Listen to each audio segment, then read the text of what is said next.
What's up? In this video, I'm going to have a bit of a different type of video for you guys. So this is going to be a bit more of a rant style. It's still going to teach you some things. So there are really three things I want to talk about in this video. So number one, these are the three biggest drainers of our energy, of our willpower, of our mental capital as salespeople.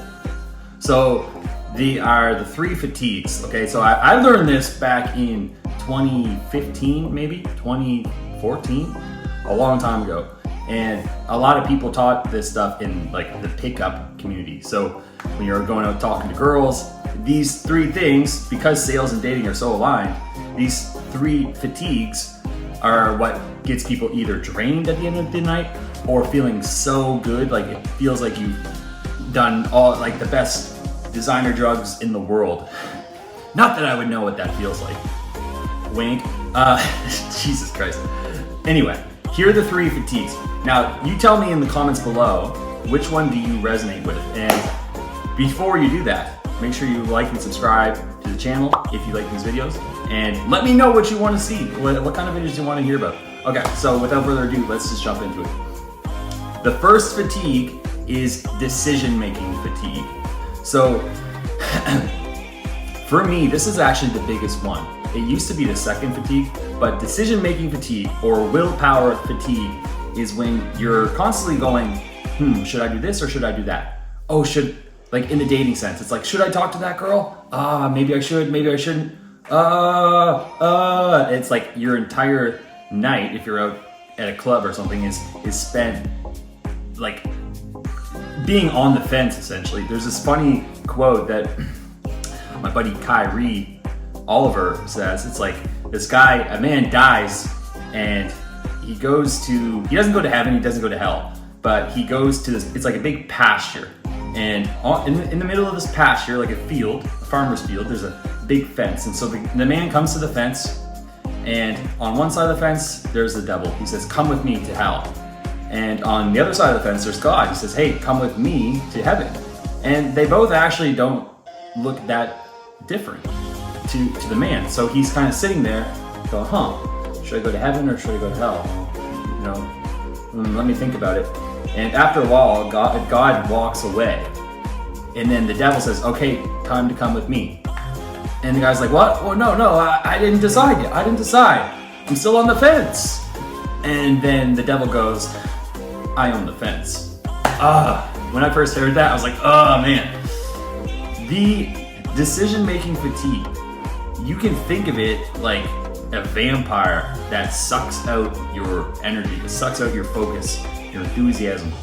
So for myself, when I look at outside of sales and outside of dating and being a degenerate and all that stuff, for myself, what are the biggest decisions that I have not made? So if you think of it like a computer, if you just open up 50 million tabs or 50 million windows, each one of those windows is going to slow down your computer. And it's the exact same thing with having unmade decisions in your brain. So for example, I want to move out of Canada. I've been complaining about it for like 3 years, ever since a certain flu virus went around that everybody's got poked up for.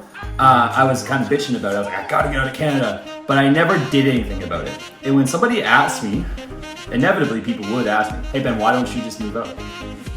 Why don't you just move out, Ben?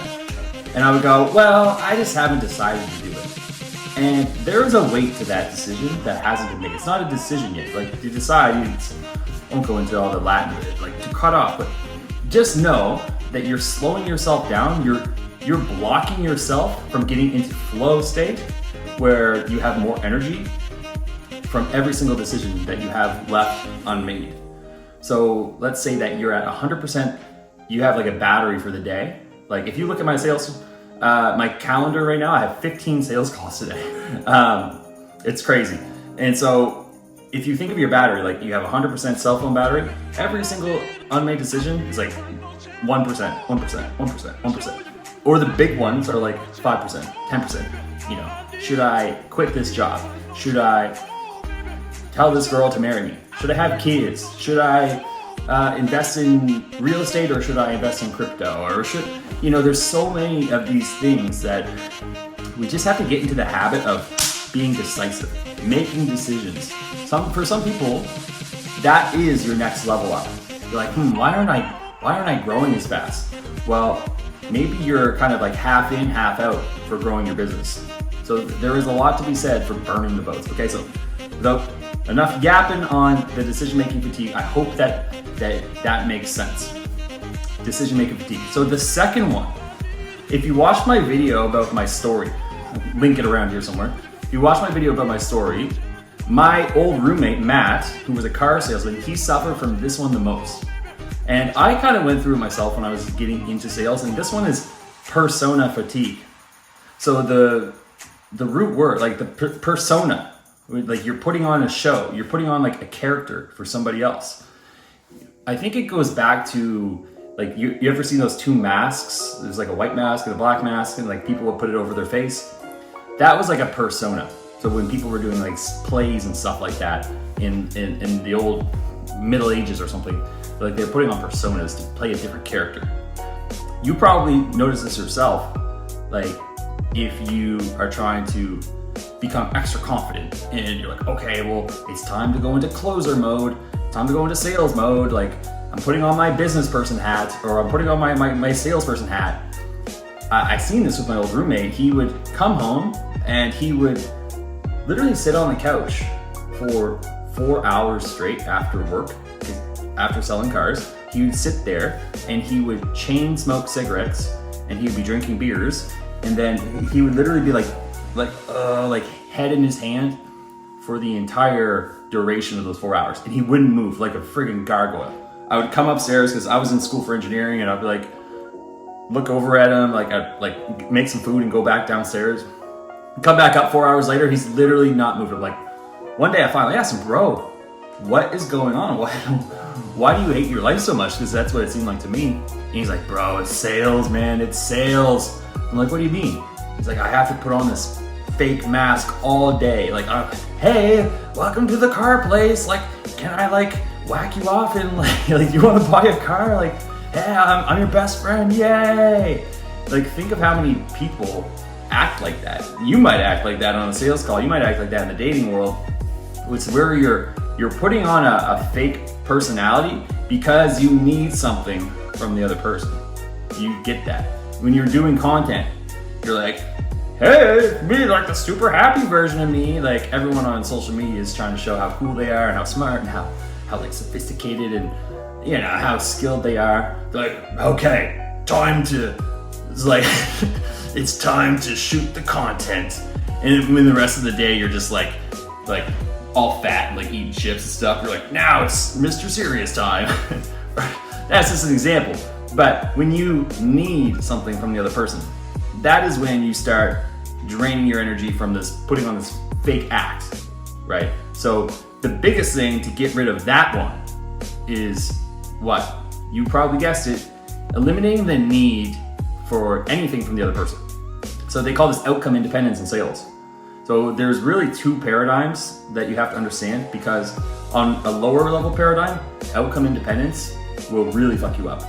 Outcome independence is like, I don't care if they buy, yes or no, whatever, right? If you are getting no results, outcome independence will really, really screw you up. You're like, it's like, well, I'm broke, but whatever. It's like, I'm outcome independent, haha. At that level, that paradigm, it's a lower level paradigm, because you're newer, you need hardcore outcome dependence until you develop the skill set to get to a level where the outcome dependence, where you needing the result, is actually draining your energy more than not knowing how to close sales. So don't get that twisted. There's two paradigms and they're kind of opposite.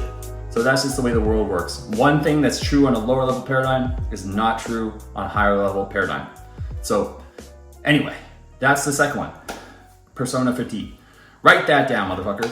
Now, the third one is self-judgment fatigue. You probably felt this when you got off a sales call and the person said no, and you attack yourself. Like, I am such an idiot. In the dating world, when you go up to that girl and you're like, hey, what's up? And she's just like, ick. She gives you the ick and you're like, no, I don't even know. you just get shot down, rejected, doors slammed in your face. If you've been in door-to-door sales, you actually get over the self-judgment fatigue the fastest in door-to-door sales, because you literally get rejected so many times that you just develop thick skin faster. But in our day and age, people do not have thick skin unless they go through intense experiences to develop it. It's not something that most of us are really just born with. Our school, if anything, it conditions us to have thin skin, and that's why so many people are just completely fucked up these days. They do nothing hard to build up their own internal validation and their own, not their own inner critic, but their own inner cheerleader. But anyway, that's like a different conversation. So the biggest thing for getting rid of, I would say, decision-making fatigue, and also, I'm doing some karate, self-judgment fatigue, is just getting yourself into a high state of flow, right? So this is one of the reasons why, if you go to my habits videos, which again, I'll link somewhere over here. If you go to my habits videos, all my habits are designed to get me into flow, or designed to bring me into the present moment in areas that you're typically unconscious. So for example, I have a specific wake-up time. Most people, they wake up whenever. They don't really have a specific wake-up time, or if they do, it's for their work. Like I choose to wake up at 2:40 versus 7 o'clock when I could wake up, because I want to be conscious, intentional about it. It brings me more consciousness. It makes me feel better, brings me more into the present moment when I get up at 2:40. Number two is like around food. I track my macros religiously. I don't have to. I'm already in pretty good shape. I mean, just look at me. I got my finest Pablo Escobar shirt on. I mean, that much is obvious, but most people, they eat unconsciously. And, there was a point to this. The whole point is that you want to get into flow state. When you're in flow, you're not judging yourself. You're not using your willpower. You're just going, I'm gonna do this, I'm gonna do this. Like the next move, you just do it. When you are in a lower state of frequency, you could say, or a lower energy level, that is when you have so many negative emotions that you're like, like it jams up the works of your computer. And so when you look at my calendar, for example, and you see, holy crap, Ben, you have 15 sales calls, you're going to work out 3 times, you have a date with a girl later, haha, spoiler. Got a call with my buddy David to scheme up our next sales workshop. I got a sales meeting, and then I had 15 sales calls. Like, how do you do it? How do you not just die? I literally had people ask me this, and which is what prompted this video. So now I'm in a high state of flow all day, and it's because my habits and my daily routines outside of work, outside of the 15 sales calls, it's because they're all dialed in to bring my energy level up, a sense of flow up into the moment, and to eliminate the persona fatigue, self-judgment fatigue, and decision-making fatigue. That said, that's all I got for you guys. Make sure you subscribe to this video if you liked it. Let me know what you think in the comments below. Do you agree? Do you disagree? Do you have any other ones that I may have missed? Let me know, all right? Thanks for watching, and I will see you in the next video.